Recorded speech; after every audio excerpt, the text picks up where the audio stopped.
I'll tell you about another study that was done, and it has to do with perspective. And they took a group of 75-year-old men, they put them in a house that was set up as if they were 40. The amazing thing about that study was when those individuals lived for a week as if they were younger, their blood pressure changed, their height, actually they got taller. They had pictures of them before and after, and they asked people that didn't know them what age they thought each person was, and the after picture they always thought was younger than the before picture. And it's just that mindset of feeling younger, thinking younger. I don't know, it can play a huge role. Hey everyone, thanks for joining us for another episode of At Home with Emily, a podcast about creating the life you love.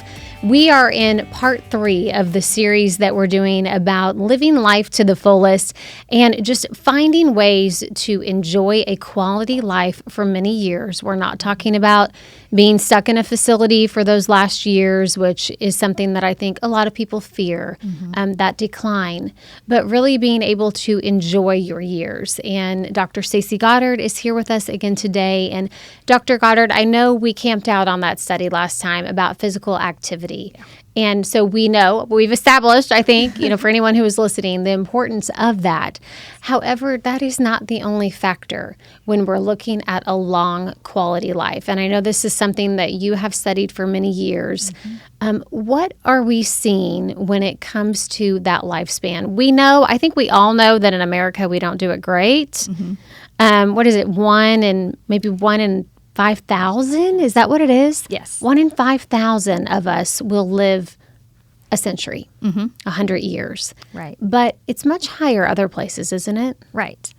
So one of the classes that I teach is called Physical Activity for the Aging. But in that class, we talk more about just physical activity because we know we as people are more than just the physical.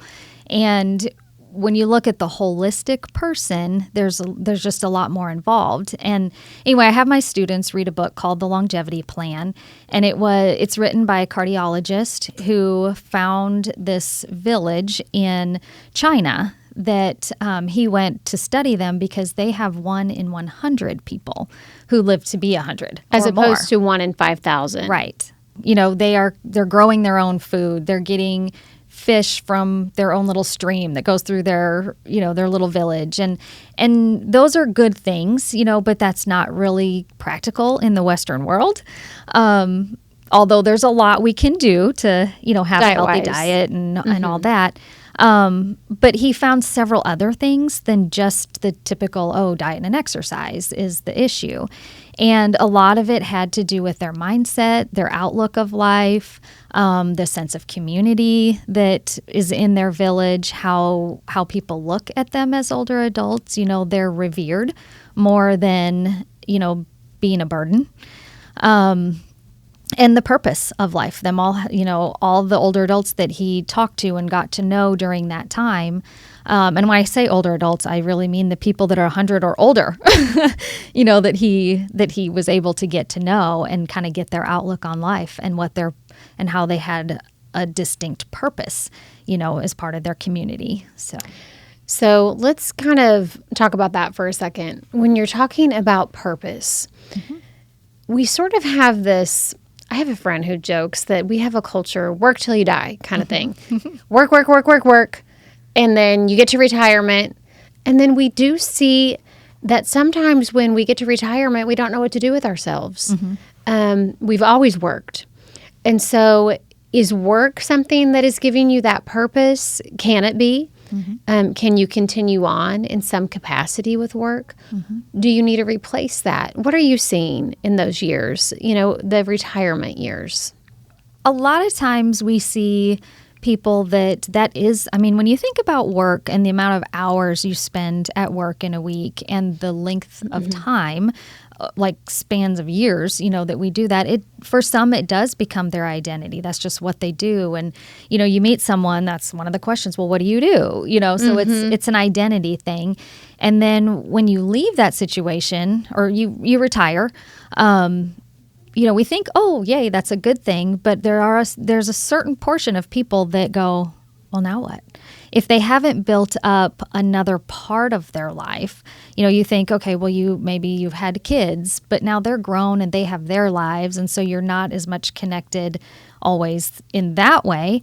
And so having something else, earlier when we talked, it could be you play a sport and you have that community and you can do different things, but it doesn't have to be that. It can be so many different things, from volunteering to being, part of different types of organizations that you're learning. You've got faith groups that have a ton of opportunities in that way, community groups. We do see fewer of those than we did back in the day. Those social connections aren't what they were. When you think back to the 50s and 60s and things like that. So one thought that I had is, my parents are both retired. And they work at a mission where they help people in need. And they actually take my third grader with them in the summer. And he does whatever he can do. He sorts the shoes. He helps unload the groceries, just all the things. But what has struck me is the friends he has made there are elderly men. And they're probably in their mid-80s. And they are there working full days, stocking shelves and talking to people and asking them about their story and helping them. And so to me, when you talk about purpose, that was what I first thought of. Yeah. Is they have found something that they're passionate about, which is helping people because that's part of their faith. Right. And that's what drives them. So is that part of it? Is that what they're looking at when they're talking about that purpose? Yeah, absolutely. Having something that gets you up in the morning, that you're like, oh, I'm going to go do this. Yes. And for some, it truly is getting, maybe you have some aches and pains in the morning as you're getting older, that kind of thing. But getting off the perspective of just ourselves, but thinking about how I can then go serve others, or help other people is a big driving force, in terms of giving people purpose, in their life. So that example that you gave is perfect, for spot on for what you're talking about. Yeah. So purpose is one thing that you highlighted. Another thing that I know is talked about in that book is the stress levels that we put upon ourselves. Sometimes it almost feels like we've created a stressful culture. I'm not sure how or exactly. Part of it, that's what makes us unique. We are drivers. But then, like you said, if you hit that retirement time, how do you lower that stress? Is it throughout your life, or is it especially in the later years? How does stress factor into it? When we look at stress, we're going to have stress, and stress is not always bad. It can be a motivator for people to do things, but it's the chronic stress where it's just every day, it's kind of the same thing. And if you don't have ways to manage that or release some of that stress, which again, going back to the physical activity component, it's a great way to relieve stress. Yes. Once again, crush back some to balls. Tennis. Yes. Because with tennis, yeah, you are then thinking about the game, like what's happening, which I compare to like I run. Well, if I'm running, I just have time to think, so for me, I could be thinking about all the things I need to do today. And, so I am working out some of that cortisol that's built up in my system. But again, going back to those racket sports, it takes your mind off. You have to be focusing on this rather than maybe some of those stressors that are happening in your life. But stress is just one of those things when we're working, it can build up and, it's so harmful to the body, and how our body has to handle that. I don't think we think of it harming the body. Oh, yeah. Yeah. There's just so many ways of, even things like increasing your blood pressure and, it can affect us cardiovascularly and mentally and, all the different things with stress. So a few things. One is managing it, how do we manage, but also our mindset of it. I think in the United States, we tend to let little things bother us. For example, driving down the street, and stopping every 5 minutes. The light is green. Right. Yeah. those types of things. You cost me 3 seconds. Exactly. Sometimes we get worked up about that, and that's stress. That is that, elevation of your heart rate. We don't even think of it that way, though. Yeah. But if we had the mindset, we change our perspective of realizing it's not going to make a difference on the time I get there to, that this person paused a little longer than you wanted them to. Have you seen that bumper sticker that says, "Go around me, I'm retired"? No, but that's pretty good. Yeah. I mean, that's definitely the perspective that you're talking about, though. I mean, you can still be relaxed in retirement. You don't have to work and keep going on your job if you're done working. Right. But you have to replace it with something, right? Right. So I'm going to give you a little story that was in the longevity plan about a lady who had her house, and she could see the river from her house, and it was very peaceful and everything. Well, then, a developer, somebody came in and they built like this high rise that blocked her view of the river. And Dr. Day, who is the cardiologist who was researching them, he asked her about, well, doesn't that make you mad? That they just built this house. And she's like, well, what good is it going to do me to get mad? That now her idea is, well, I'll just walk down there and look at the river instead of staying up at my house and looking at the river. And it's that kind of perspective. Seemingly simple. Right. That I don't feel like most of us would go that route. We'd be mad that there's now my house was here before. Right. But changing our perspective on all of life. I mean, it sounds simple, but you're really saying like the glass is half full. Right. Not half empty. Mm-hmm. Yeah. But it's hard, for us to get to that point. But it's a mindset shift because we do have a little bit of the entitlement. I don't know if it's culturally or I don't know. I do feel like that even with myself or even my own kids sometimes. I don't know. Yeah. We have so much. Right. It's got to be part of it. Right. And it's one of those things that, again, going back to the volunteering and, having that as purpose, putting yourself in someone else's position, is a big part of that. Stepping outside of your own world opens your mind pretty quickly. Right. Right.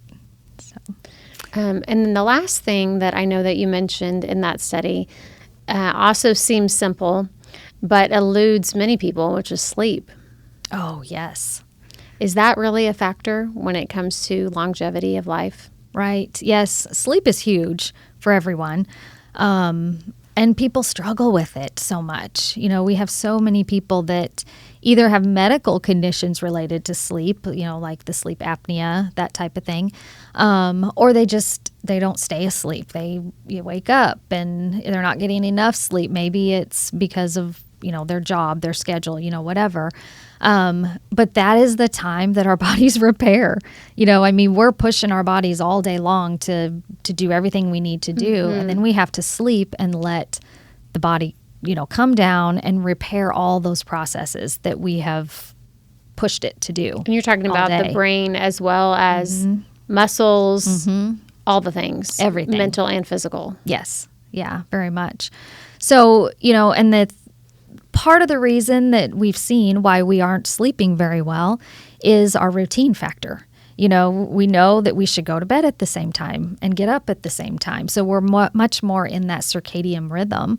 But we have a lot of factors that, we have the blue screens, our phones, all those and how they wondering if you were going to hit that. And so there is some science behind being off the screens. Oh, yeah. In the evening time and also in the morning time, right? Right. Right. And so basically my understanding of the blue screens is it's very much like light, like sunlight, where it triggers us to be awake. So if you would follow the cycle, when it gets dark at night, not like at 5 o'clock you go to bed, but you start to wind down, and you think about melatonin and, all those processes that help us sleep, we're interrupting that cycle. So it just makes it harder for us to get in that deep sleep that's really needed to repair our bodies. And when you're just doing that time and time and time, you're just, you're continuing to not let your body fully recover. So it's a big cycle. Anything else that you want to hit on that we haven't asked you about?